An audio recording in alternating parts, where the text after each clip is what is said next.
Well, I thank you, sir, for taking time out of your busy schedule to sit Oh, down sure. and Yeah, real busy. No, thanks for getting the film. We can talk. I guess we should save it and talk about it. But I really appreciated you liking, looking at and getting it and liking it. So oh yeah, yeah, sure.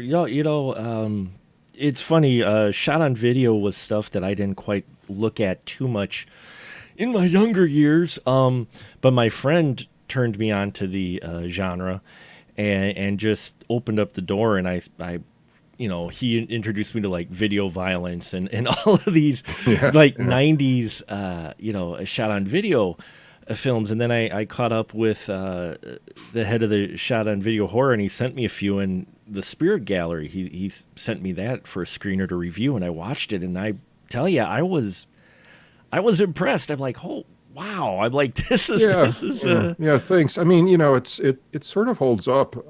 Yeah, Tony's a great guy, mhm, to be doing this, but that's a whole story about that why I shot it on video and everything. mhm. Kind of got to go back in time a bit because just briefly, Sure. my background is like I said, from Joliet, went to school at Columbia College in Chicago, Mhm.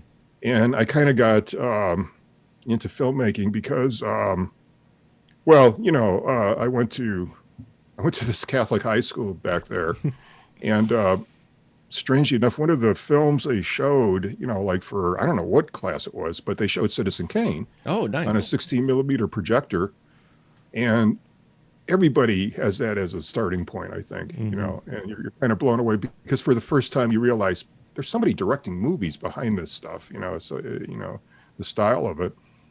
So then a few things happen where like at that point uh like Eraserhead Mhm. was just starting to play nighttime midnight theater runs, and in Chicago they had this place called they might still do, called the Three Penny Cinema, and it was a perfect place to see this movie.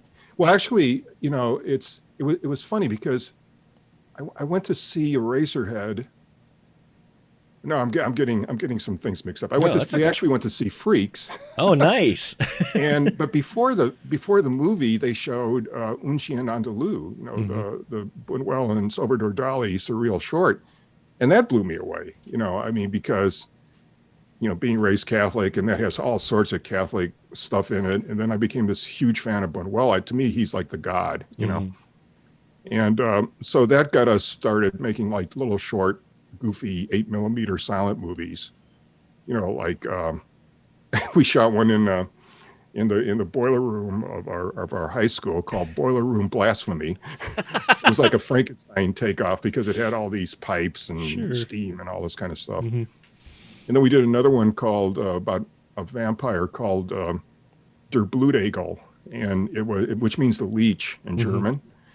And it was like the vampire. It was about a story of the vampire has like this house, and his toilet is broken. So the Harker character becomes like this toilet repairman, and then he discovers that the vampire lives in his trunk in the garage in a car, Mhm. but to escape he turns into a frisbee. it just I lost the only print of that movie, and it was really kind of funny and kind of well made for the thing. So anyway, you start making Mhm. out and it's kind of sad today, I think, because people getting into movies today, they don't have to go through the process of film history, Mhm. because back then you didn't have really sync sound film, so you started out as a silent movie maker, and you kind of learn the ropes about the visuals Mhm. and all that kind of stuff. Um, so then anyway, that got me started wanting to make films. So I went to Chicago to go to this place called Columbia College, Mhm. which Chicago has like three main things. They had the Art Institute, and they had Northwestern College or University, and then Columbia College, and they all had good film programs. But Columbia used people that were like working professionals. Mhm. So I thought I wasn't really concerned about the arty farty part of it. I wanted to learn the technical side of it, because back then it was kind of tough. I mean, the minute you to actually be able to sync sound to a film Hmm. was a it's a big moment in your life. It's these tiny strips of 16 millimeter and all this kind of stuff.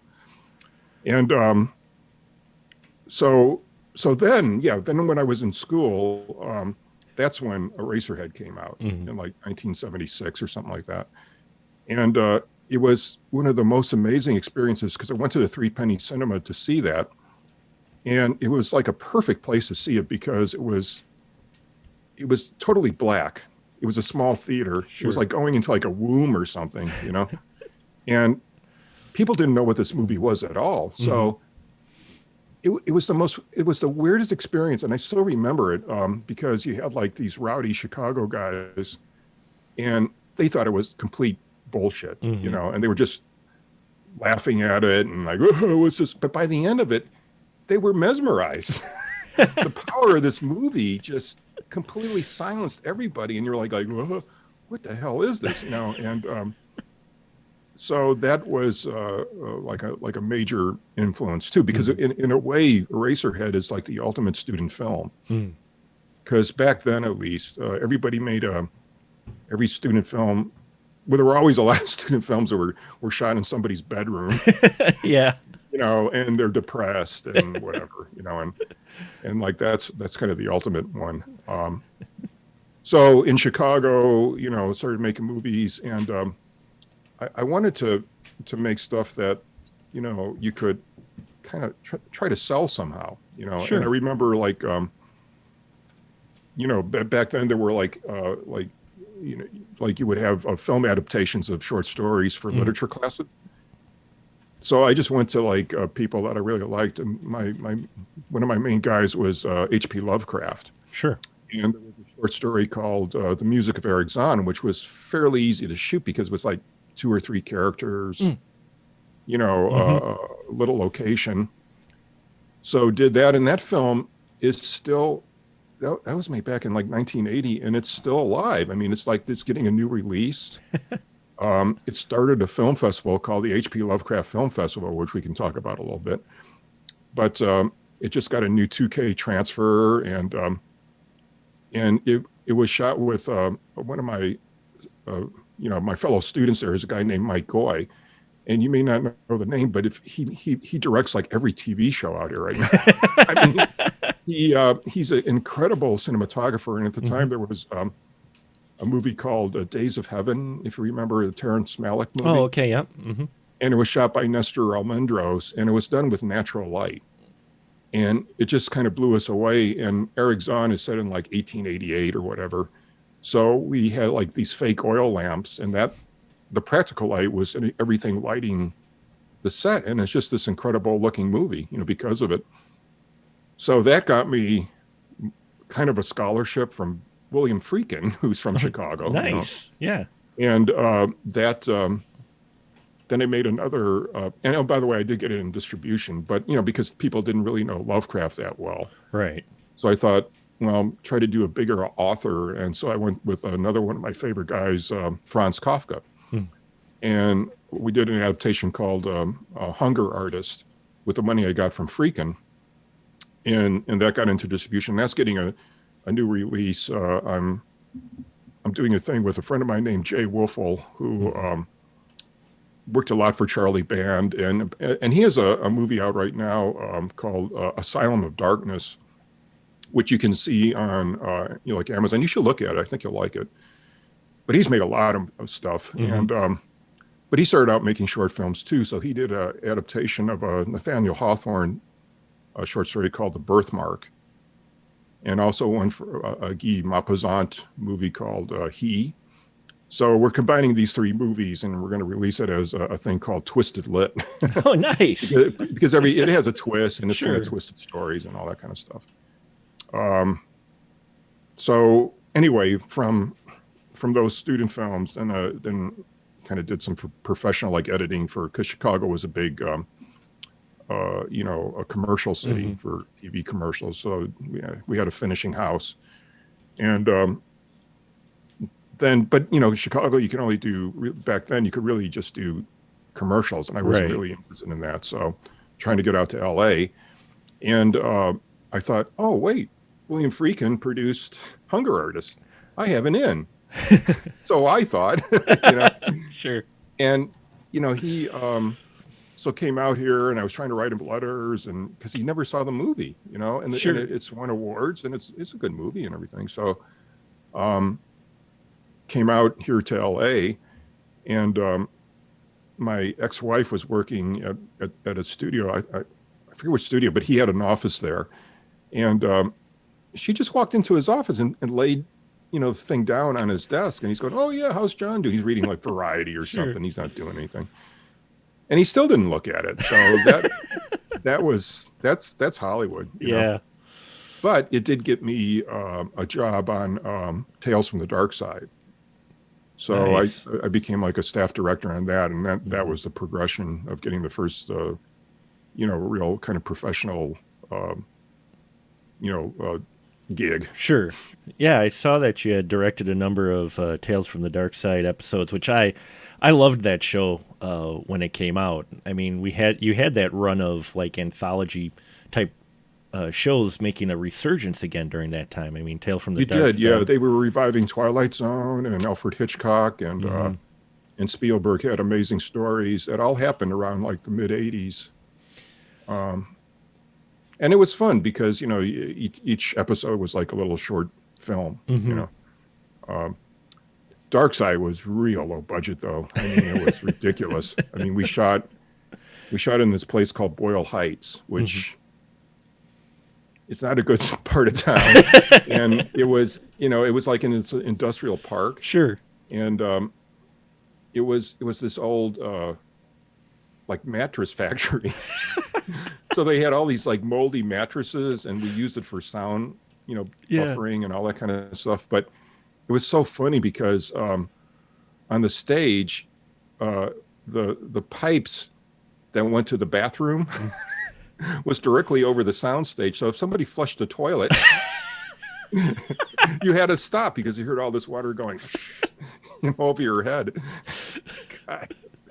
But Your you poor know, sound guy. it was, yeah, you know. Well, on a sound stage, you're supposed to have control of the sound. Right. You know, it's like that's the whole point of it. And when somebody flushing a toilet, you know. But you know, it was fun. I mean, Hmm. I always thought the scripts were kind of crappy, but you know, just my mainly maybe I'm mad because nobody there could, you know, it was like bi-coastal. Half was shot in uh, I think New Jersey, Hmm. and the other half out here because it was Richard Rubenstein, who was like a partner of uh, you know, George Romero. Right. Yeah. And Romero had originally done it as a pilot for NBC, I think, or CBS, you know, Hmm. kind of big, and they didn't like it, but they had paid for it, so he had this pilot, you know, and at the time, it was like in television they were doing, it was like the first kind of wave of syndication. Hmm. So you could produce your own show and get it syndicated. You didn't have to have a big studio behind you because believe me, this was not a big studio, you know.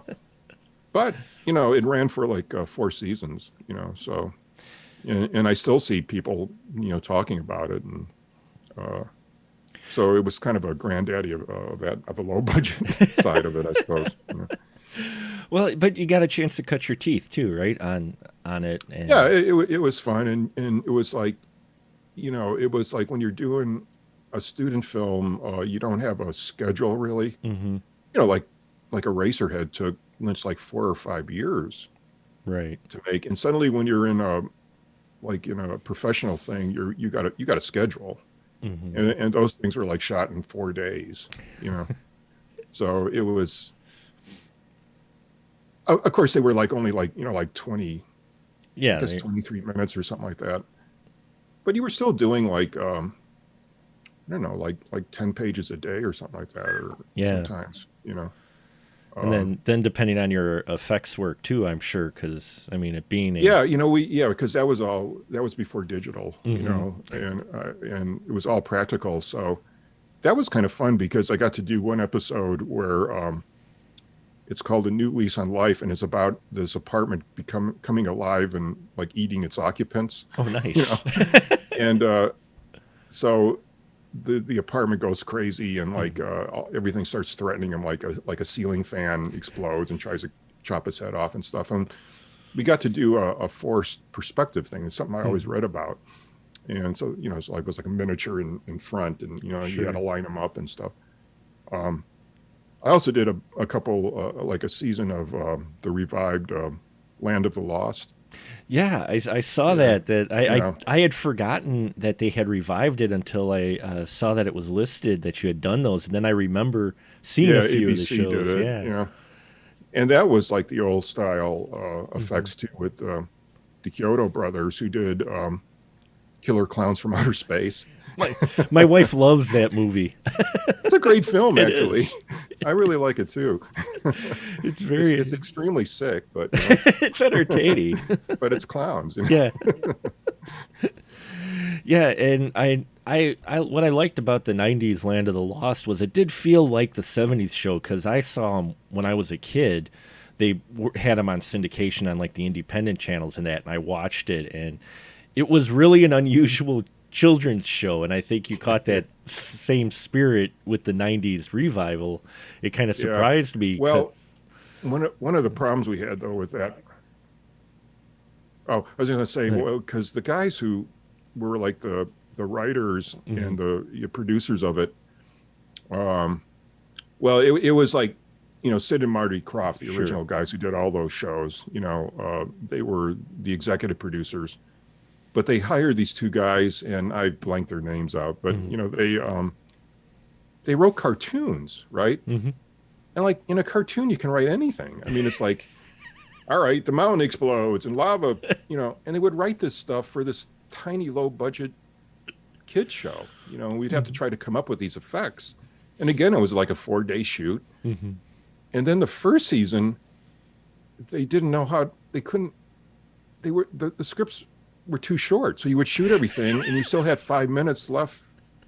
So they were constantly adding stuff, and we were all working for like no money, but we wanted to Sure. do something good. So we were, trying to write, Yeah. but it did have, the star of that was Timothy Bottoms, hmm who's a great actor. I mean, going back to like the Last Picture Show, and I was amazed that he was in this show. I mean, this nothing show, and to see this really first-rate actor. hmm Um, so that but it's I mean, it's all kind of fun, and being on a set is the most fun you can have with your clothes on, as the old Yeah. as the it. old saying goes. When everything, I mean, it's a lot of hmm work too, but It. yeah, we got to shoot on like like those sets where a lot of westerns were shot, Sure. with those weird rocks and hmm Star Trek and all that, and we did an episode there. And but it was kind of cool because they added the dinosaurs later, hmm by just by actually physically animating these puppets. um so and they still do it, like a guy would have a ball, okay, this is where the head is, and everybody's got to react to it and stuff. I was So you gonna. were shooting plates and stuff. So that Yeah. was another kind of neat thing, old time Hollywood stuff. Yeah, I was gonna ask how you would know where the dinosaur was and if you knew ahead of time where it was gonna be. Yeah. so, uh, so yeah, so you did a lot of this work. So what brought about the idea for the Spirit Gallery? Right. Well, the Spear Gallery, it was I had done After Dark Side and all these like these little TV shows. Hmm Went back to Chicago to do a feature with the people that I made, Hunger Artists and Music of Eric Zahn with. And I had wanted to do like a horror thing because I thought hmm that would be marketable and everything, but they wanted to do something a little bit more artistic and serious. And we made a good film, but it's called Uneasy Silence, and then it was called Sam and Sarah. And it was sort of like a love story between two homeless people. So the Sam character is like this returning Vietnam vet, and he's got all these problems. And Sarah's like this woman that barely talks because she survived a fire and all this kind of stuff. So it was kind of a love story between those two. And you know, I wanted to do after that. I wanted to do another feature, and I had run into some money, and it was a combination of a couple things, because I had gotten involved out here in the 80s with this kind of visionary guy. I mean, his name was John Doerr, Mm-hmm. and he started a thing called Easy TV. And his thing was that he thought anybody should be able to make a feature for nothing, you know, on videotape. But this Sure. was like in 1980, so the technology was like these big cumbersome Mm-hmm. 3/4 inch, you know, kind of cameras, and a linear editing system. So you couldn't go. It was Yep. ridiculous. I mean, cutting Spirit Gallery was like that. It was absolutely insane, because it was, you had to go, just kept going. It was almost like live cutting, you know. But anyway, because that existed, and I knew I could, you know, cut it there and get some of the equipment, and I had inherited a little bit of money, and I always wanted to.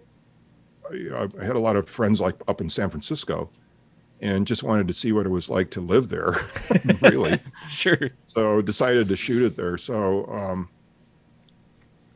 and you know, I was just like kind of kicking around with this idea. It's sort of like you know, the picture of Dorian Gray, but kind of in reverse, Mm-hmm. you know, in a sense. And that the guy who did the physical weird mutation effects, Rod Matsui, I met him at Easy TV. Oh, okay. And Easy TV was kind of ahead of its time too, because they had done something called Dark Romances. Mm-hmm. And it was going to be on the Playboy channel, because it was like erotic horror things, Sure. you know. And but it it was just another one of these things where the guy who was producing it, and he's a good friend of mine named Mark Shepard, he just got obsessed with it, you know, and he couldn't stop shooting. So I had co-written an episode with him called The Black Veil, right? Mm-hmm.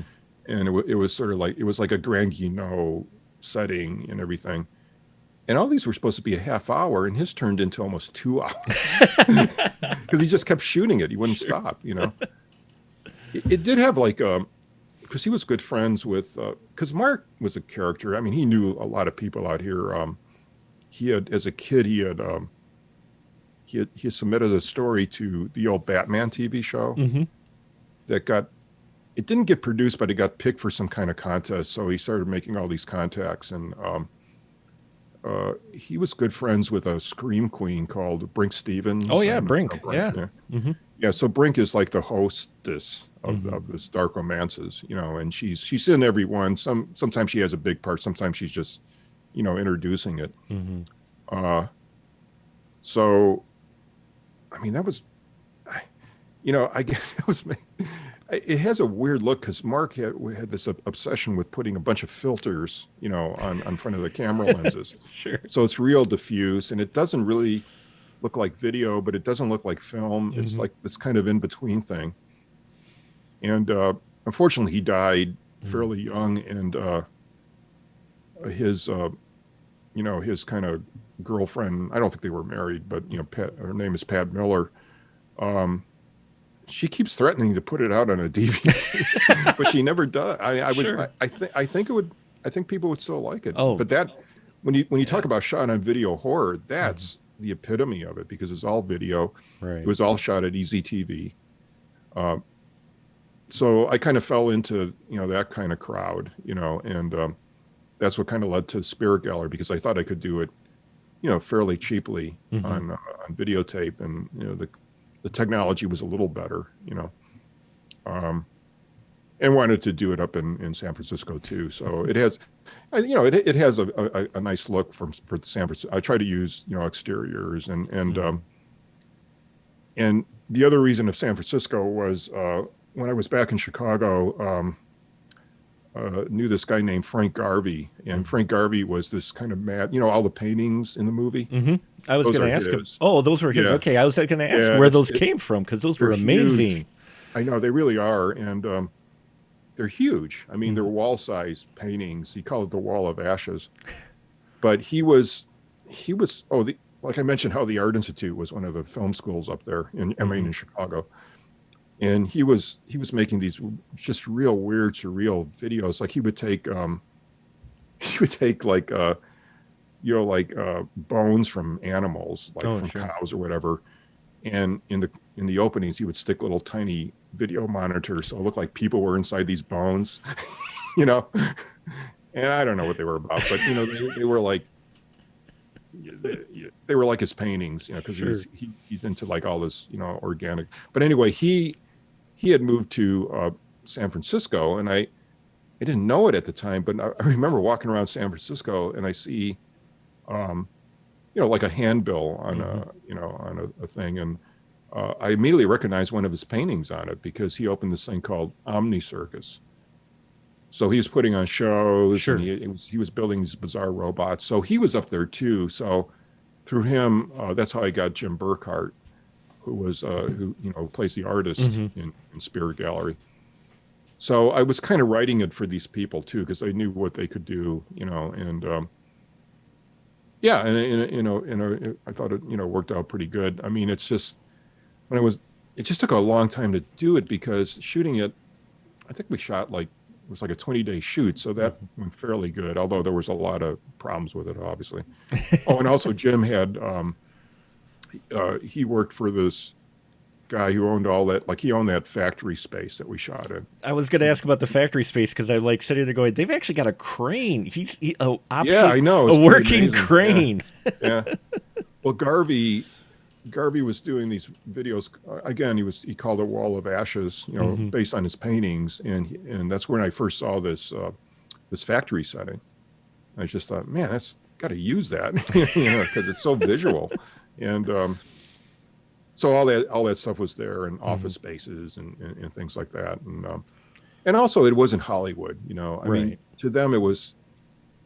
Here it's so, you're doing a low budget feature, nobody cares. Up there was like a little bigger deal. Hmm.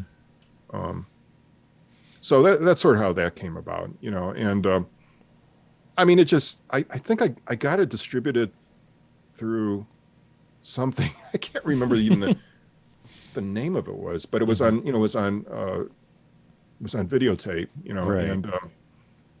and then again, I mentioned my friend Jay Wolfel, who we're doing this Wicked Lit with, and he had known about Tony. Mm. That Tony was doing these shot on video, and I thought, wait a minute, I got something shot on video.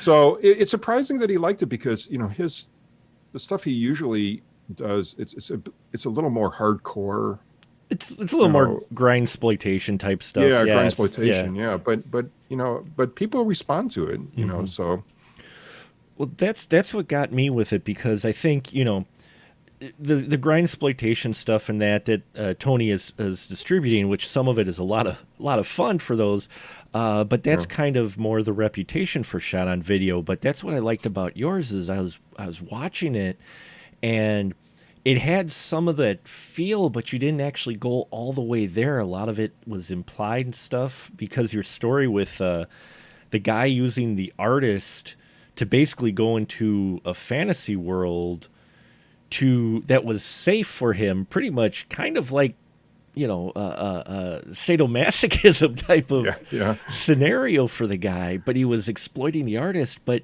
you never go full. You leave to the imagination. Did you kind of do that on purpose? Did you want to Oh play with yeah, that to yeah, leave? definitely. I mean, and it's all the whole thing about like, what really is art. I mean, a lot of Hmm. it was because of being friends with Garvey, who was a serious artist, Sure. but basically he was a weird dude because he was serious about that, and he came from a very artistic background. His father was named John Garvey, and he was a big musician. Because the other part of his thing was he was a really good drummer and Mm. and writes music and stuff. But his father directed the University of Illinois jazz band, Oh, nice. which is a big deal, and he Yeah. and he worked with like Harry Parch when he was Hmm. there, and Elliot. I don't know if you know Elliot Carter. He's a famous composer, and he was. Garvey's father was a violist. Oh, So he was okay. part of a quartet that he Hmm. wrote. his father, his father was really eccentric. I remember like Garvey's telling me the story where his father got really pissed off because Garvey was kind of a slob and he Hmm. wouldn't, clean anything up. So one day he comes back and all his stuff in his room is gone. His father threw everything away. Wow. you know, but but anyway, so I was kind of watching like how Garvey would work and then you kind of think like, well, what is art really? Hmm. It's and how it affects different people and of course Dorian Gray's all about that too, about Right. how you put that, you can put a hidden side of yourself in this art, but you can't hide it. Eventually Right. it's going to come out, um, and also the religious aspect, because everything, religion is just a story we tell, Hmm. and when people tell these stories, they go into different worlds, Hmm. and that's as far back as we probably went what the cave paintings were, really what were, because they don't really know why these people would crawl into, because they would have to crawl into caves with like real primitive light Sure. and paint these amazing pictures Hmm. on the wall, and it had to be a religious thing to them. One theory is that, well, they thought, this was like a womb of the earth, Hmm. and they were painting these pictures, and then the things they were hunting would reappear. Right.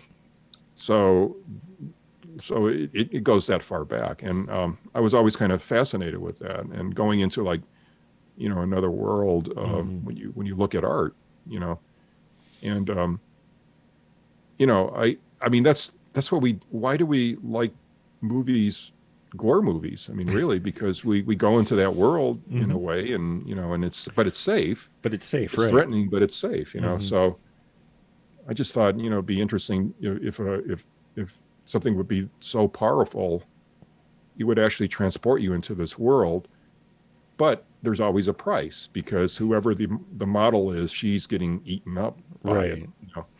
Um, Well, so and then you had the exploitation factor. I don't know if it was what you were going for, but the impression I got was kind of the exploitation of the artist. I was right, because here we have basically his agent, who he says who uses his name to further his reputation because this artist is elusive, and yet he's using this guy to only make stuff for him so he could go into this world to get the crap beat out of him only to be saved by an angel. And right, right. you know Yeah. and I thought, were you kind of going for that statement as well, maybe a little bit of the Oh exploitation yeah, of art? definitely. Yeah. How art is, like, prostituted, Hmm. by people too, and that was kind of weird, because when we were shot, I think it was like the first shot in the movie that you see, Hmm.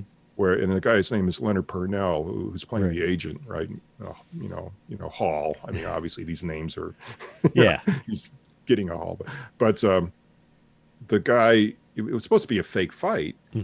and the guy accidentally hit him in the nose pretty hard, and this might have been the first shooting day, and he was going Sure. to quit.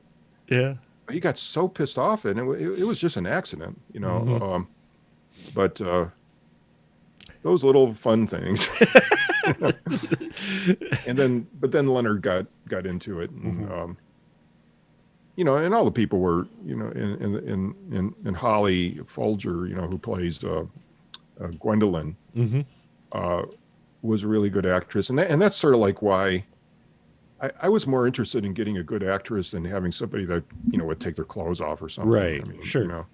um, so although I should mention this other big part of my life was, we did this book called Lurker in the Lobby, Hmm. as you can see. Yep. By the way, like I said, we're going to be doing a podcast called Lurkers in the Lobby. It's going to be a video, sort of like what you're doing here. We've Me and my co-writer Andrew Migliori, we've recorded about 5 of them now. Oh, nice. We just got to get them up, and we've Hmm. interviewed mainly people like associated with Lovecraft, Sure. because he was the originator of the H.P. Lovecraft Festival, again because of Eric Zahn, and Hmm. he had a website called Beyond Books, and that's how I found out about him. And because he was reviewing Lovecraft movies because there's so many of them out there. There are, yeah. And so I said to him, and so I sent him a copy of Eric Zahn. He really liked it. And I said, well, why don't you start a festival so we can show this stuff? And 25 years later, it's still going. Sure. You know, it's just crazy. But anyway, yeah. So sorry, my train went off the rails. No, there. that's quite all right. No, no worries. Yeah. Yeah. It's all interesting stuff for sure. Yeah, I mean, you can see that, especially with your ending. I was glad that you mentioned Eraserhead because kind of the feeling I got with your film was it starts off Lynch and almost ends a little Cronenberg. Yeah. You know, with the physical the makeups and that effects and what's happening to the people and the body horror as well, which was a nice surprise too in there. How long did it take for those prosthetic shots to be done? I mean, because you got See, and again, that was written for because I knew I had Rod Matsui, who was this. These guys are mad geniuses. These people who used to do this stuff. Sure. Because what else do you do with this stuff? You know, it's just like who devotes so much time to make these effects? You know, and they're real bizarre. But yeah, I mean, it did. You know, because I had to bring them up to San Francisco, and it was tough to do it. You know, and the actors. I think the actors kind of love it, but they got to go through that makeup process, which is not fun with the boils and all that kind of stuff. Yeah, I mean, it didn't take too long. We had a problem with because the whole idea was trying to get them to merge together at the end of it, and we called it, or Rod called it, the bacon face. You know, and it was all practical, so it was like he had to do it, you know, with fishing line. To move them and getting together, and there was actually an article written about making this movie because one of the women on it, her name is Corey Senegal. I'm sorry, I can't remember her name now, but she wrote for Film Threat. I don't know if you remember that magazine. Yeah, oh yeah, I remember Film Threat. Yeah, but they had something called Film Threat Video about videos. So she wrote an article about it, and I remember reading it, and she was saying like, and you know, the frustrated director John Strysik keeps saying, you know, I can see the lines, Rod. What are you going to do about it? Because he kept seeing the string. Oh, sure, the string, yeah, moving it, because it had to be lit pretty bright, you know, to get it to work. And Rod was just one of these real calm guys, you know, that he just did it. But yeah, I mean, that kind of stuff, you know, I mean, it's because we also went through that with Dark Side because we would occasionally have an effect, you know, that was pretty tough to do. And but I like those better. I mean, I like the practical effects, you know, cooler than, because I don't know, the CG just becomes, there's no personality to it, you know. It's just, yeah. All right, you can do everything. So, so if you can do everything, then it's nothing in a way. You know what I mean? It's like it doesn't build up to it, or it doesn't have some kind of, I don't know, gravitas, if that's, you can actually call it that. Maybe not, but you know. Well, okay. I'm sorry. So what I was trying to get at, another big phase of my life was, again, because of this book, you know, Dark Side, Lurkers. Me and Andrew Migliori, we started interviewing a lot of filmmakers. And of course, the grand poobah of Lovecraft movies is Stuart Gordon. And when I was in Chicago, I was a fan of Stuart's because he had this amazing theater called Organic Theater that did everything. I mean, it was just that they would go from like this weird thing about, you know, where called the laboratory, where people sat in cages in the audience because they were like lab rats and stuff, to doing a Ray Bradbury thing about, you know, this white soup, which they get made into a movie, you know, what's it called? The Wonderful Ice Cream Suit. Right. You know, where these six guys share this suit, and it's kind of magical, you know, what happens to them. But, you know, but I always like Stewart's plays because he could always get a naked woman up there somehow. Aside from the plays being cool, I mean, Sure. talk about the nudity part, but Right. but I didn't know him in Chicago at all. I mean, I went to the plays and all that kind of stuff. So when we were out here writing the book, we contacted him, because he did all these Lovecraft movies, like Reanimator, From Beyond, a Dagon was just happening, Right. all this kind of stuff. So he was nice enough to.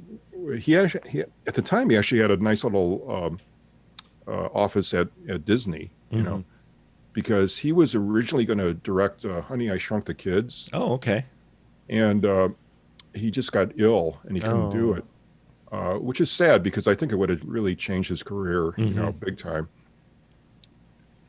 He co-wrote it with the guy who produced like Reanimator, Brian Usna. Mm-hmm. Of course, the original title was Teeny Weenies, which was an old-time comic strip, actually. Right. I mean, look, it isn't a huge original idea. I mean, The Mm-hmm. Incredible Shrinking Man is one of the best movies ever made, and everything.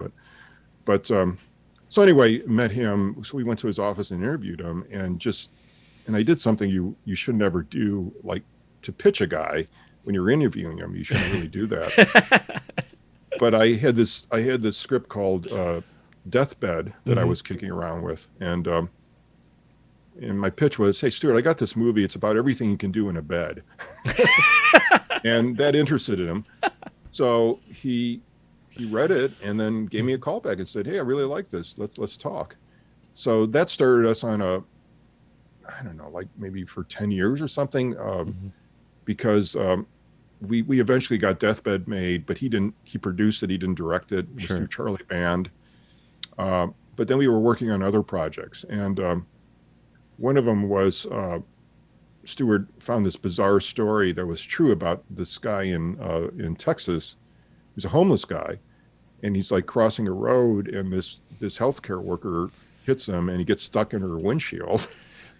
And in that story, he actually dies and everything. Right? Yeah, which is so bizarre. So I wrote the script, and it was called Stuck. Mm-hmm. And we had Mina Savari as the woman, and Stephen Ray as the guy stuck in the windshield. So from that, then we started writing some other stuff, like, and we got these things. And unfortunately, it's the last movie he ever made, the last feature. Yeah. Was Stuck back in 2000. I think we shot it in 2006, something like that. And again, it got a ton of great reviews, but it just didn't get the right release. I mean, the place releasing it was going through all this like bankruptcy, and they were being sued, and it got screwed, But we, because we're both, kind of from Chicago. And so I said to him, well, why don't we do something about H.H. Holmes? Because he was always like, this legendary evil. He was like the first serial killer, maybe, Right. And set during the 1893 World's Fair and everything like that. So we wrote a bunch of versions of that script, and then it got optioned to be a miniseries. And we wrote it was a big job. It was like 3 90-page scripts, Wow. for a 3-part series. But didn't get made, And that story is like, I mean, because I have like a Google alert on H.H. Holmes. Sure. And every day something comes up about him. And because you got to remember, and our story was not that. I mean, it wasn't, there's a book called Devil in the White City. Right. And that originally got optioned by Tom Cruise. Mm-hmm. And Cruise would have been a perfect Holmes. I mean, he looked like him, he was like that. And Holmes was this weird, charismatic kind of movie star guy who could seduce anybody, it seemed like. And the latest thing, it got optioned by Leonardo DiCaprio. Supposedly Martin Scorsese was going to direct it. And then that didn't happen. And then Hulu picked it up. And the latest thing I just read was like, that, what's his name, Robert Pattinson? Yeah, Robert Pattinson, yeah. Yeah. They're talking about him playing Holmes. Which he'd be really good. He would, yeah. I mean, it's a great role for an actor. It's so actory. And but when it got optioned, we had to keep rewriting it, for the place that optioned it. Sure. And it got actually kind of goes back to the Lurk in the Lobby book too, because I never understood. We never can understand why does somebody want to make a Lovecraft story and then change everything. What is the Right. point of that? And the same with H.H. Holmes. So Mhm. they kept changing it, and they wanted to put in, well, we need a big female character. Well, there isn't really a big female character, so you got to make that up. And then, well, why is he doing this? Well, I don't know why he's doing. He basically was doing it for money, Right. and he was making, and I guess he kind of got off on it, whatever. Um, so it's really it's sort of like what Lynch said when he did Dune, and I'm not trying to compare ourselves to Lynch in any respect, but Hmm. he was just saying like he would say, it's a great sadness when you don't have control of what you're doing, and Yeah. and that's what this happened. So I got so sick. I was so ill because I loved the story so much. I wrote a play called Villainy, Hmm. and it was based and it got produced, and then that was another thing I've always wanted to do was write plays, which is what I'm kind of doing now. But it was based on Holmes because Holmes wrote these two confessions, Hmm. because he eventually got caught, right? Right. So his first confession, his so-called confession, was, I didn't do any of this. Hmm. People you say are dead, they're still alive, and I can prove it, and I'm just being, I'm the patsy and all this kind of stuff. And then when it's like totally, there's no way out because they're discovering the dead bodies and everything. Uh, so William Randolph Hearst comes to him and offers him, in today's money, it would be about $200,000 Sure. to write the real story. And then he does a 180 and says, yeah, I killed all these people and here's how I did it. And he goes into these excruciating details about it, right? Yeah. So I took those two stories and it's kind of and adapted them. And Hmm. so I use a lot of his words, and it's kind of set like in his jail cell, and he's kind of be visited by all these ghosts of his past. Um, so that was a lot of fun to do. And we did it.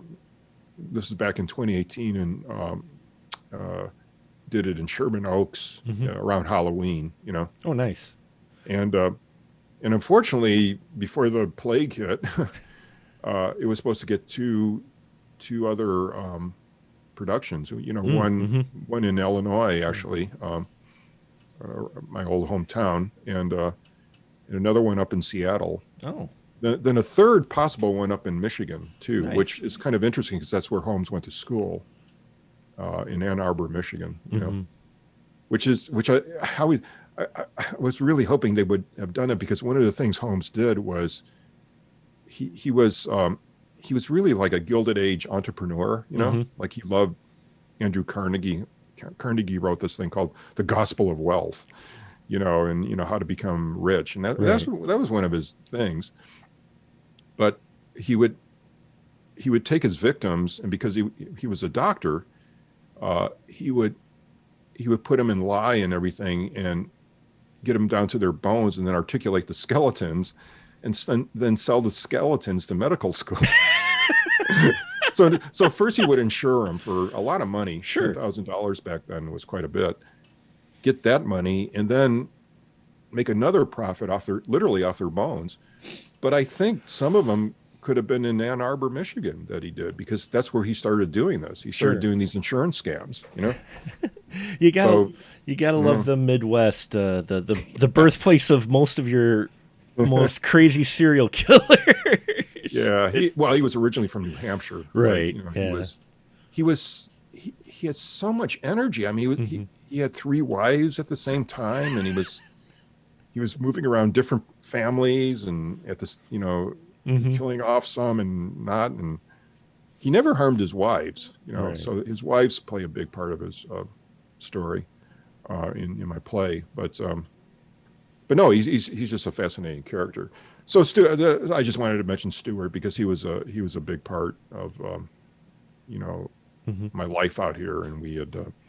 But it was frustrating because you make money getting things optioned, Hmm. but it never gets made, and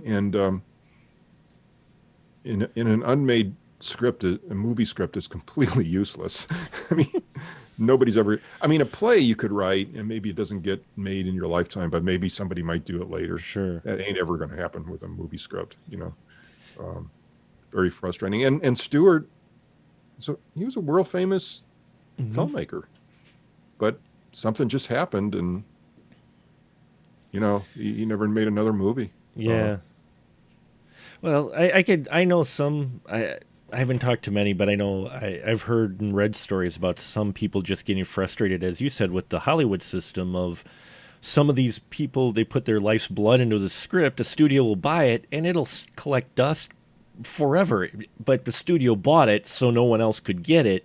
Not that they're exactly. going to produce it, but they just know that no one else can get it, and then the writer can't do anything with it because they own it. I know some indie True. filmmakers.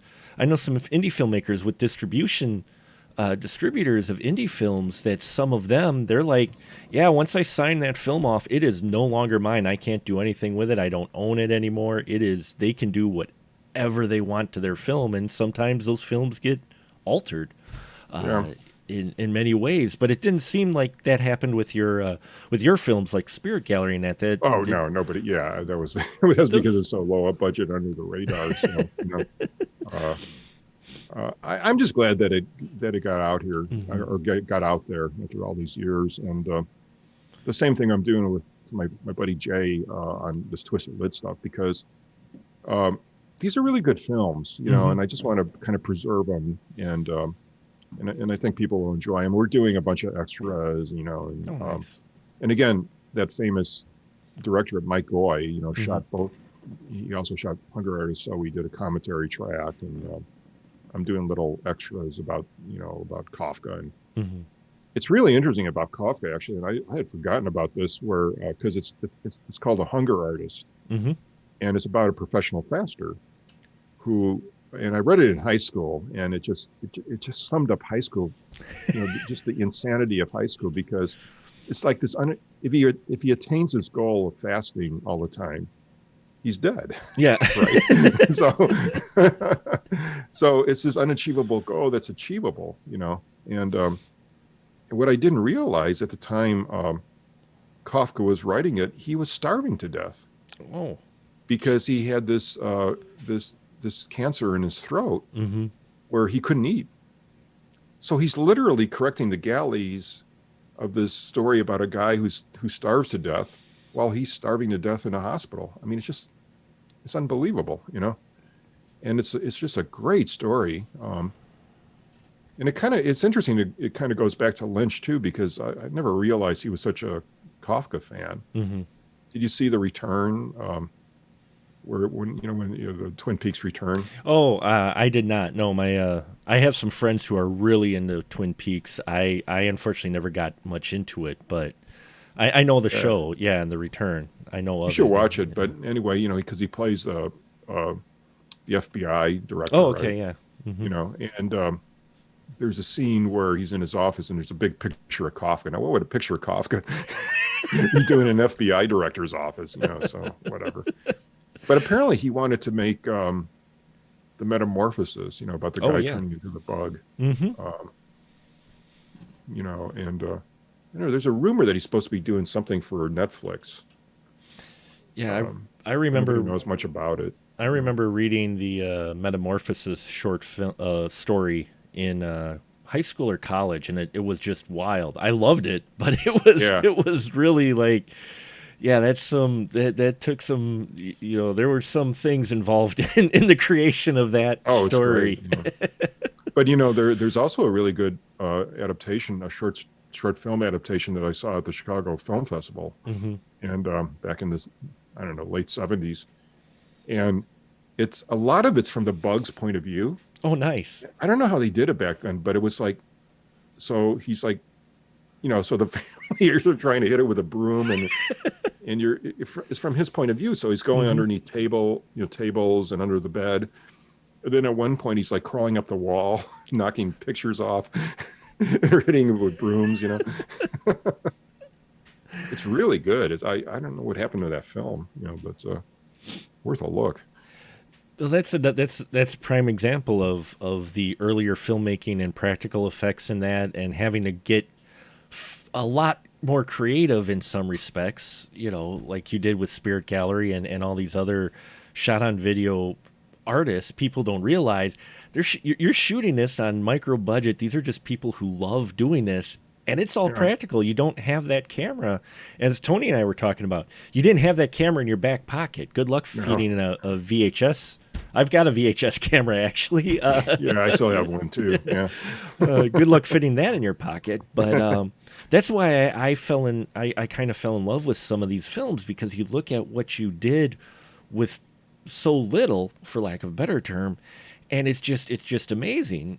You know well, when you. and they were just so tough to edit back then Hmm. because you didn't have these computerized nonlinear Yeah. systems, and like I said, when we did that, and I cut it with a guy named Sam Oldham, and I again another guy that I knew from Easy TV, and all these people were very talented, Hmm. and but it was just a nightmare. We would spend all night in this tiny room, and I had to keep Sam going by. He was into like this hideous liquor called apricot brandy. I mean, I don't know how he drank it, but it kept him going, Sure. and we couldn't go back. So if we had to go back, then you had to make a copy of it and then put it Right. on there, and Yep. you didn't want to do too many generations, and Hmm. and then finally we kind of like online it by ourselves too, Sure. recutting it, and then um but then actually I did strangely enough I did the online part of it because of a guy.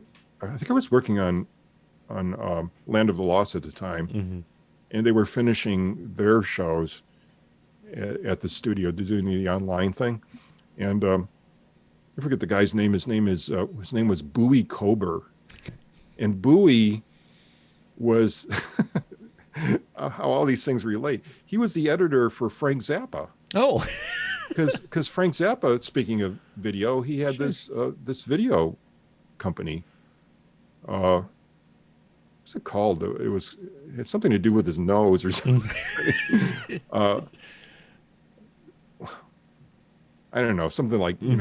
Schnoz Video or Sure. something. And Bowie was his editor.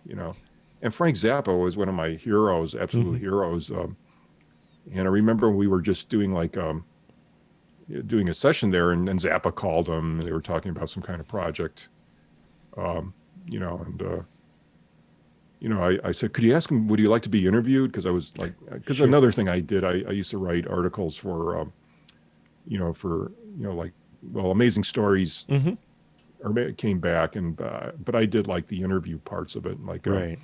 talking to people like Guillermo del Toro and Ray Bradbury and stuff like that, and we did reviews. Um, and then I wrote. Actually, I did write a thing for Film Thread Video about Hmm. um, Zappa's video stuff. But then, how things work out too, because I was like into playing tennis out Hmm. here a little bit, and was playing with a bunch of old guys, right? So um, one of the guys that showed up was Don Preston, who was Frank Zappa's keyboard guy, who was Uncle Meat, and on the he was the early in the part of the early Mothers of Invention, Hmm. but Zappa was always trying to make movies, and he was trying to make this movie called Uncle Meat Hmm.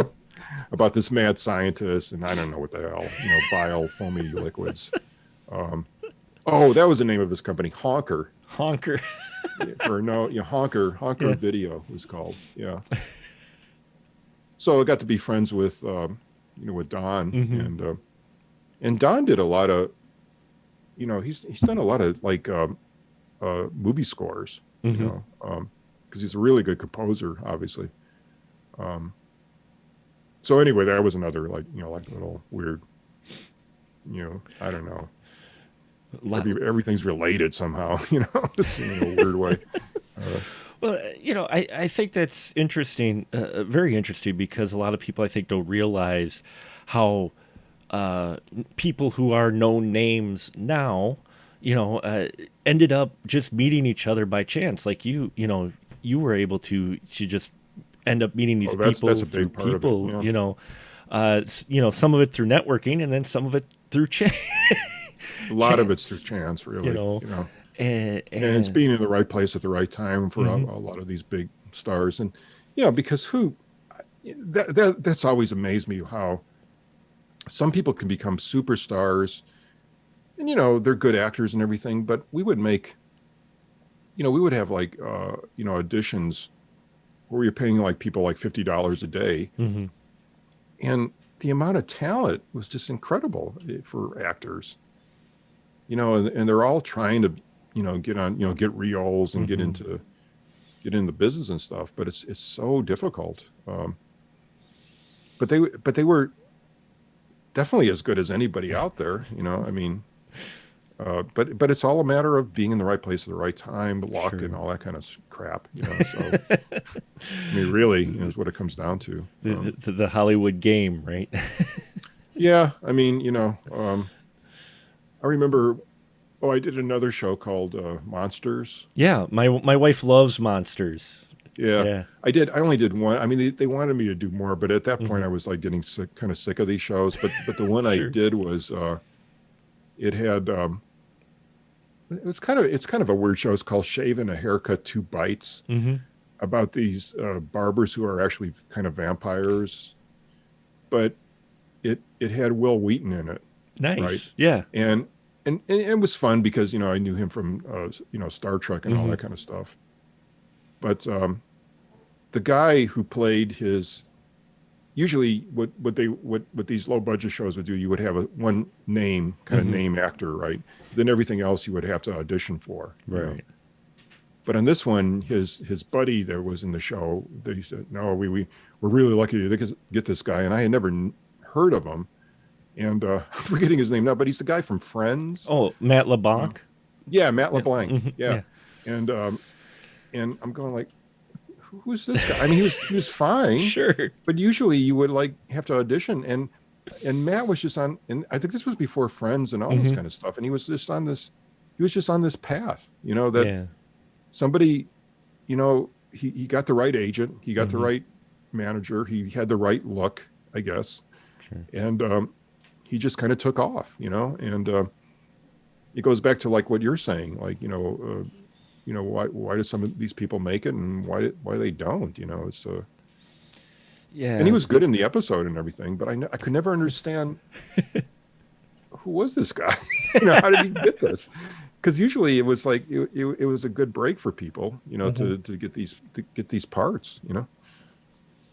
Um, I Yeah. mean, the other guy I worked with that was fun was Mm-hmm. on Dark Side was Robert Forrester. Oh, nice. Yeah, Yeah. that was one of my, that's probably my favorite episode. It's Mm-hmm. called uh, The Milkman Cometh. Oh, sure. Yeah, I think I remember that episode. Yeah. But it also had a great actor, Seymour Cassell, who Mm-hmm. was this great independent. I couldn't believe these two incredible talents, in this thing. And but that gave me a shock because Forrester actually is from Chicago too, and he was in that Haskell Wexler Mm-hmm. thing, Medium Cool, but he was a real dedicated actor, Mm-hmm. and a lot of times when you would do these shows, you wouldn't even meet the actor until you were shooting. Sure. So hi, how you doing? Let's go. And but some actors wanted to actually rehearse, before you actually shot. Sure. And Forrester was one of those guys, and the woman playing his wife was his girlfriend or something. Mm-hmm. So we kind of met, I think, at her apartment or his. I can't remember now. But we actually had a big rehearsal. We went through the entire show, and even to the point of blocking it. Oh, Right? nice. Yeah. So when we got on the set, it was a little easier. So, but we did this one scene, and it was in a kitchen or something. And so I said to him, okay, so you start here, then you walk here, and we put the camera here. And he kind of goes, no, that's not how we did it. In front of everybody, I'm going, Sure. oh, fuck, what? And I said, but Bob, don't you remember we talked about this? And then he kind of went, and he says, oh, you're right. I'm sorry. You're right. So it was big of him to do that. Yeah. Really, to apologize in front of everybody. But it's funny. I didn't realize he was that famous among the filmmakers, Mm-hmm. out here.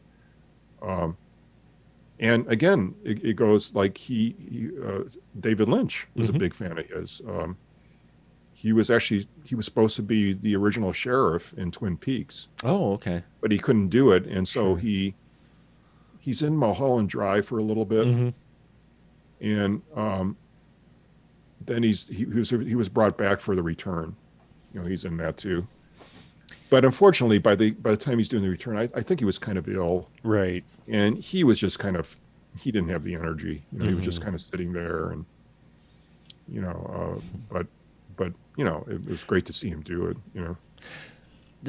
As a director doing those shows, you get as you mentioned, the name, and then you had the auditions for the other folks. Was it a little bit easier with the more experienced actors or whatever doing a show? I mean, because you had only 4 days to do it, so you didn't have a whole lot of time either Yeah. for extra takes, I imagine. No, you would get maybe, if you know, I mean, you talk about like Kubrick doing 100 takes. Maybe if we did like 3 or 4, that was a Sure. lot. You know, really. Hmm. Um, no, I mean, all the actors were professional. You Right. know, I was always fascinated because I had to do some episodes with kids in them, Hmm. and they were always the best. I mean, they it was just amazing because, you know, adult actors, like, you know, you would do a master shot and Hmm. they couldn't remember where their hands were or what they were doing when you go into the close-ups. But the kids would know, like they would turn on a line and look this way, and it was just always perfect, you know. Um, but no, everybody, they, that's the one thing they spent on two things. They spent, they were it was non-DGA, which Right. was really terrible because I made no residuals on that thing. Sure.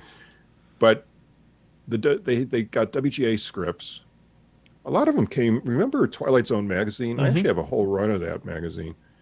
They got a lot of stories from that, and then they were obviously SAG, Right. you know, so they were all real professional actors. And the guy who produced it out here, his name is TJ Castronova. Hmm. Um, he was an actor, so when it came to the secondary parts, he knew all these old actors, and but we got to like I got to work with some pretty good actors, like, you know, like Robert Forster. And Hmm. then remember I told you about that thing called, you know, A New Lease on Life, where the Right. apartment building is eating people. Well, the landlady was Marie Windsor, Hmm. who's real famous. I mean, she goes back with Stanley Kubrick. You know, she was in one of his early films, and she was like, you know, Catwoman on the Moon, Yeah. you know, and I mean, she was like sort of like this legendary, Mm. you know, actress, you know, and she was just terrific. In fact, I think she was another one. You know, the older Mm. actors they would want to rehearse. They would, Mm. you know, we'd go over their house or whatever and just run through it, you know, because they wanted to do a good job and they knew it was going to be real Sure. quick, and that helps a lot, you know, Hmm. because then you can. But the majority was like you would just meet the people on the day you shot, you know, Sure. and you know, it's kind of ridiculous. Well, you seem to have dabbled in many things, and Yeah. you touched a lot of things. I mean, you've mentioned, plays, movies, TVs. You've really run the gambit of items, and now you've got your book. You want to tell my listeners a little bit more about your book with what's in it, possibly, and what it's. Well, the book is it's old actually. It Oh, was written in okay. 2006, Oh, okay. and like I said, Hmm. it was written with Andrew Migliori, Hmm. and it kind of started the. It was after the film festival got started, and we thought, well, we could do some reviews and do a lot of Right. interviews, but there were always so many more movies. Lovecraft is an interesting character. I don't know if there's so many. I guess maybe Stephen King's like this too, where, but I've never really heard of it. I mean, where there's so many people obsessed on making short films from his stories. Right. You know, I mean, they're all in public domain, but Hmm. it's just incredible. This has been going on for 25 years, and they always have a flock of movies, and Hmm. you know, they put out DVDs, you know, based on it, and it's just kind of amazing. I don't know what he inspires in people to do this. I mean, he did it to me with Eric Zahn and everything, Sure. and so anyway, we were always talking about, you know, writing another edition, but that's sort of why we want to do this. You know, this podcast. We're just calling it. It's a podcast, you know, video cast Right. called Lurkers in the Lobby, which I sent you that little intro Hmm. thing if you Yep. want to show it. But that's probably going to be up uh, maybe this month. But we it's me and Andrew because we've always had fun just talking to each other and Hmm. kind of reviewing because what we like to do is for example the case of Charles Dexter Ward. Hmm. That's the first professional adaptation. That was Haunted Palace by Roger Corman. Mm, yeah. Then then Dan O'Bannon did a version called The Resurrected. It's a funny story because O'Bannon, we were writing the book, we wanted to interview him, Hmm. and he was a real eccentric. And he said, "Yeah, sure, come on over." And he lived in Santa Monica, and so we go over to his house, and his wife answers the door, and we're just these two weirdos, Yeah. on the doorstep. And we said, "Yeah, we're here to interview Dan. Did he tell you anything about it? Did he tell you?" Yeah. And she said, "No, he didn't mention a word. Come on in." I mean, it's just like, okay. Nice. And I know there were stories about him, Hmm. like he was obsessed with Christmas. Hmm. He didn't want Christmas to end, so he would always have Christmas decorations in his house, and but he would crank the air conditioner to like 60 below zero or whatever. So it was always cold, Hmm. and freezing in his house, but he was a really nice guy and, Hmm. super intelligent and a big Lovecraft fan. I mean, Alien, like he says, Alien is a Lovecraft movie to Right. him. It's a movie set on that world that Lovecraft created called Yuggoth Hmm. to him, which was actually Pluto. Right. But yeah, but he showed us like the he had a work print of the original version of the film. A lot of Oh, stuff nice. were cut out. Sure. It was produced by the Scotti brothers, so that was fun. But he wanted to make more Lovecraft movies. He Hmm. wanted to do Color Out of Space Oh, sure. Yeah. and everybody wants to do like Mountains of Madness, which would be a great movie. I mean, Guillermo del Toro was going to Right. make a huge movie about that, and he got to the point where because it's set in the Antarctic, Hmm. they find this alien civilization, et cetera, et cetera. So he was actually scouting. They were going to use Alaska for Antarctica, right? So Sure. he tells a story where he's in a helicopter looking at this location and gets a phone call saying like, "Okay, Guillermo, it's off. We don't have the money." Oh, He says, "Oh man. yeah, I had to go back." But he's in the book too, and Hellboy Hmm. by Mike Mignola has a lot of Lovecraftian Sure. references to it. But Yeah. he's so, I don't know. I mean, you would think you could get that made now that he won the goddamn Academy Award and everything. So Yeah, I would have thought so too. I mean, especially Guillermo. I mean, I love his style. It's definitely, you can see influences from many, including Lovecraft, in oh stuff yeah, he does. I mean, I've loved all of his work, and it just visually different. And yeah, you're right. I mean, H.P. Lovecraft really, in some way, shape, or form, has influenced so much sci-fi and fantasy. I mean, I recently got done playing a role-playing game called Call of Cthulhu, which was there you go. completely Yeah, set in yeah. H.P. Lovecraft. And I don't know if you watched it at all recently, but I totally. I mean, I enjoyed it, but I enjoyed it even more underwater. The Kristen Stewart film, Underwater. Haven't seen that. It's a No. sci-fi film that if you like Lovecraft, a little bit of spoil, you should watch it. It's. I mean, it's the way it's cut and everything. It's made to be more of a mainstream, but the ending just was like unexpected, and it's something that if you watch it, you're just like, they go somewhere where you don't expect for a film like it, and it was really amazing. You have to watch that. Yeah. And then Nick Cage, Color Out of Space. I mean, Yeah. HP, you know Yeah. that. We're actually going to interview Stanley, I Oh, are think. you? Yeah, Yeah. because the thing is, because of the Lovecraft Film Festival, they have access to all these people. Oh, sure, Um, sure. in fact, we're doing one on. Have you heard of a movie called The Empty Man? I don't think so. No. it's kind of sad. This guy named David Pryor Hmm. did it, and it's very Lovecraft. He's a big Lovecraft Hmm. guy, and he did a short film. Well, his day job was making, working on high budget DVDs, for extra, doing Sure. Yeah. documentaries like Captain Phillips or Hmm. whatever, And he made a short film called AM 1200, which is set in like an AM radio Hmm. station that's very Lovecraftian.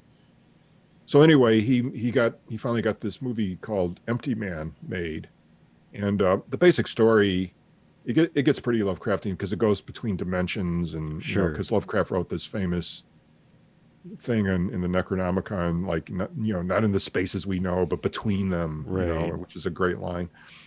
And it's kind of based on that, but it's like the I guess it's like the Slender Man and kind of thing, but because his thing was like if you're on a bridge at night and you find an empty bottle and you blow in the bottle, the empty man appears. Sure. But first you hear him, and the next Hmm. day you see him, and then the third day he sees you, and then it gets bad. Sure. But it was going to be released last year, Hmm. the plague year, Yeah. for Halloween, and of course it kind of didn't. Yeah. So it just got shoved aside. And but you can watch it online. You should watch it. It's really good. So I think we're going to do an interview with him coming up. Um, but again, yeah, there's a. Do you know a writer named Fritz Lieber? I've heard the name. Yeah, he's done a lot of. He was a big sci-fi writer, but Hmm. again, because Lovecraft influenced so many writers. From Robert Bloch, Right. who did Psycho, and of course August Derleth, but Fritz Lieber was part of that group too. But he wrote an essay about him called that he was a literary Copernicus. And Yeah. he said, like, because how Copernicus, he shifted, the existence from Earth to the sun, and we revolve around the sun. Not everything's revolving around the Earth. Lovecraft did the same in literature for horror, Hmm. where because before Lovecraft, it was the horror was like vampires and Right. werewolves and ghosts, and he shifted it into this cosmic realm. So it was this weird. It wasn't exactly sci-fi. It wasn't exactly fantasy, but it was all of that. Hmm. So he's basically the originator of cosmic horror, which Yeah. everybody, all these filmmakers love. I mean, Guillermo's a big example of that, because he goes on and on about cosmic horror and versus body horror, Right. and that kind of thing. But the thing is, cosmic horror is very hard to show because a lot of Right. it's in your head. Alan Moore, the Hmm. Oh famous yeah. comic book Yeah. writer.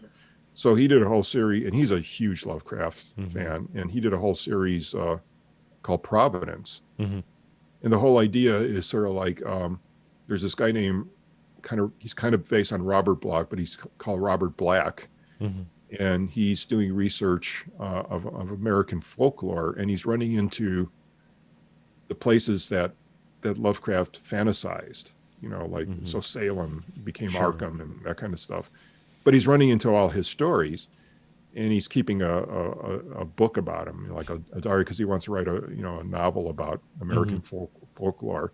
And he gets into and every story is like, one of them is like Pigman's Model, another one's like Charles Dexter Ward, and he eventually meets Lovecraft and gives him the book. So the idea is like Lovecraft got all his stories from reality that this guy wrote down, and he eventually commits suicide. But Yeah. the funny thing about that book too is one of the guys I met. Well, actually, that I forgot that story. Is like after I did Eric Zahn, I wanted to show it in Providence, Hmm. and so not knowing anybody, I just went out there, and and there's I mean, like if you read like Charles Dexter Ward and stuff, I mean, it's almost like a guidebook to Providence because he Hmm. has addresses and all that kind of stuff. So it's kind of walking around in Charles Dexter Ward's mansion, and of Sure. course the big thing is Brown University. Hmm. So I went to Brown. It's like something out of a story. Uh, I said, so I had the film with me. I said, "Hi, do you think anybody'd be interested in watching this Lovecraft movie I made?" And they go, "Well, there's this guy in the basement. You might want to talk to him." So I go into the basement, and I see this guy hunched over this box of Lovecraft letters and looking at them, and is S.T. Joshi, and S.T. Joshi is like world famous Lovecraft scholar. He's Hmm. the number one guy, and in fact, he appears in Providence as a comic book character. So that's another guy we interviewed, ST, and ST is just an amazing. He knows everything about Lovecraft, Sure. and you know, and he pulls out this old rickety 60 millimeter projector, and we watch it, and he's like mesmerized. He goes, "This is fantastic. I've never seen it." And then so we go. There was like a horror thing in Boston. And we go down there, and they Hmm. show it.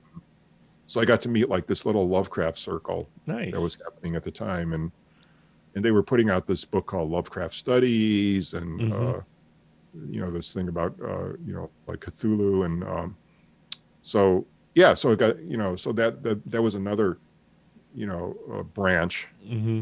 that kind of blossomed into the festival and everything, and it was like the Lovecraft thing is like all these they're just so friendly, Hmm. and unpretentious, and which is sort of how Lovecraft was. He was very generous of his time, and I mean there was like this big controversy about his racial attitudes, Hmm. which were terrible. I mean, but it wasn't the whole person. Hmm. I mean, it was.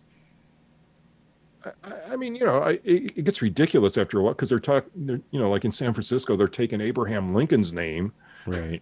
off schools because was he a white supremacist? I mean, probably, but that's he ended slavery, which is Yeah.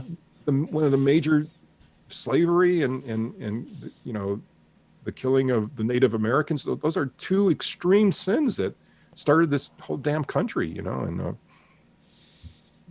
all our politicians. Anyway, this is not a movie thing, but No.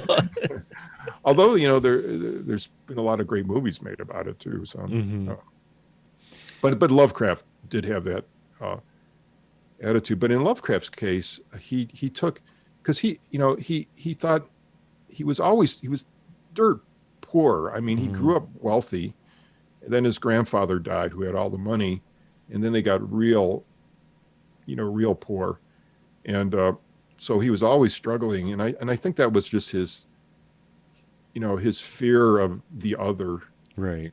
and but he put that fear into his work, Hmm. and that's why we have all these great stories, because of it, I think. Um, God, Andrew, my co-writer, was telling me he did a thing they about a sale of one of Lovecraft's type manuscripts, Hmm. and it sold for like $30,000, which is more money than he made in his life. Sure. Like I don't think he made anywhere near that, Hmm. so writing. But that's just fate. Yeah. But he's an eternal guy. Hmm. He's always going to be an evergreen, and people are always going to be because he's such a great writer. And one thing that Alan Moore said, one of the great things about Lovecraft is like he would, when he's like trying to describe Cthulhu, what he says, like it's, he tells you everything that it isn't. Sure. And so suddenly you got to put together in your head, well, what is this thing? Hmm. Or even the color in Color Out of Space. And he goes, there's a line like, you could call it a color, but it's not really a color at all. you know, it's like an analogy of a color. Well, what the hell does that mean? So then when you get like, which was Lovecraft's favorite story actually that he wrote. So when you get Stanley doing Color Out of Space, you got to show the color somehow, Right. right? You need And a color. You call it color out of yeah, and there's no space. way. Which, by the way, that movie is a throwback to the '80s, with the Hmm. body Oh horror and yeah. all Oh that yeah. stuff. But there's no way you can show the color because it doesn't. It's not a color. What is it? I don't know. Yeah. It's just fascinating to see influences like that from his work still today. I mean, I remember in the '90s, I watched a film called Cast a Deadly Spell with Fred Oh yeah, Ward. yeah, that's a great movie. Yeah, It's that TV thing. Yeah, That's a yeah. wonderful movie. I love that. Yeah, There we, was we just this HBO, I think it was HBO or whatever. It's just yeah.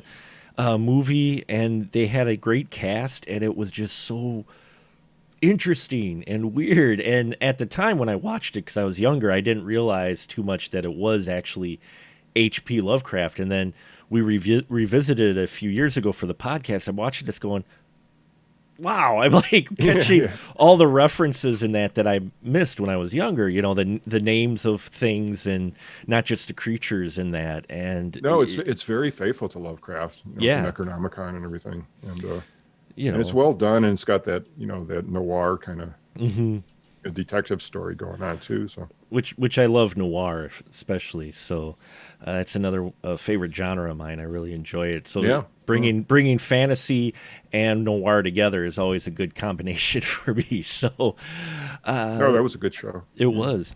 Well, I thank you very much for doing this tonight. This was I learned a lot. This has been a Oh, great cool. I hope it's conversation. yeah, yeah. Very interesting for sure. And what's the name of the podcast again? And you said it Well, we're should just be up calling it soon? Lurkers in the Lobby as Okay. opposed to Lurker because we're going to have guests, and Sure. Hmm. so that should be up hopefully soon. And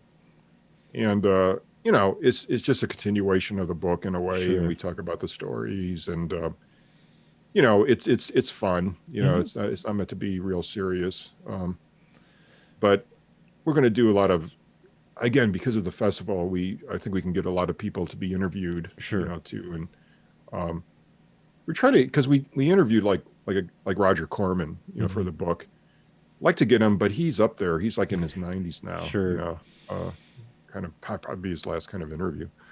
But yeah, I would say watch Empty Man. I mean, Mhm. it was a compelling story, and it looked like a fairly big budget movie, Mhm. because it's set. The opening's like in Tibet, and Oh, sure. I don't know if that's fake or not, but boy, it looks really good, you know. Um, and it's a compelling story. I mean, Hmm. it doesn't have like any big stars except for the guy. There's one thing called the Pontifex, Hmm. and it's like this cult, but it's sort of like based on Scientology, Oh, okay. And the guy who is the head of that, uh, he was like the weird guy in Office Space, and he was Oh, also sure. like in Hmm. Brother, Where Art Thou? He was like the blind Oh, yeah. radio station Hmm. guy. I forget his name, but he's excellent. Awesome. And talking all this weird kind of gobbledygook, kind of Lovecraftian Sure. stuff. Um, but it's worth a look, and you can rent it online, I think. Well, I will definitely check that out. And you said you've Oh, got. and also my friend Jay's movie, Asylum of Darkness. Oh, okay. You'll like this. This is like it's one of his best movies. I think it's his last movie so far, Hmm. but Okay. that's Jay. Jay's also a composer, so he Sure. writes the music for it. But that's worth checking. And that's on Amazon right now. You can look at it. So And you said you're putting together those three yeah, movies into it's one. Twisted Lit. Hmm. It's three short stories. Mine, Hunger Artist, and he's doing The Birthmark, and He. Um, so hopefully that'll be out in a few months. We're just Sure. kind of taking, because we're getting new transfer. We're getting Hmm. we're getting 2K transfers of these old 16 millimeter Nice. films, and we're lucky that the that the elements still exist. Sort of, they're kind Sure. of like, there's that whole that thing called vinegar syndrome, Yep. where you Yeah. start to smell. In fact, there's a company Company called called Vinegar that. Yeah. Syndrome. Yeah, Yeah. yeah. Who So just they're barely existing, but they're well, going digital. well, that's But yeah, good. no, thanks. And I enjoyed I was watching your interviews with about the Apple, Oh, yeah. Yeah. that bizarre movie. Hmm. I guess you're kind of obsessed with it. not not too much, but I was fascinated for quite a bit. Yes, with it. I like unusual films. Yeah, that's unusual. And that's why I was very happy for this opportunity and so glad you took the time out because seeing the Spirit Gallery is one of those films that's up my alley. I like watching different films, artists that take chances because we get so much, especially nowadays, so much of the same that I'm looking for something different that will just at least make me think, if nothing else. Yeah, You I know? mean, I think it's, it's entertaining. So yeah, you can still get it. S.O.V. horror. I mean, There it's you out go. there. So Fantastic. Do you have a website or something where people can keep track of you on? Or not really. I mean, we'll have one for lurkers. I'll send okay, you the link once that's up. okay, great. Yeah, Maybe we can kind of cross fertilize our audiences because yeah. we'll have the Lovecraft festival audience. We got a big Hmm. kind of mailing list with that. So Awesome. it Well, should do pretty well. and yeah, when you send me that link, I'll add it to the web page for the podcast here. So Sounds great. Yeah. yeah. Well, thank you very much, sir, and I hope you have an excellent rest of your evening.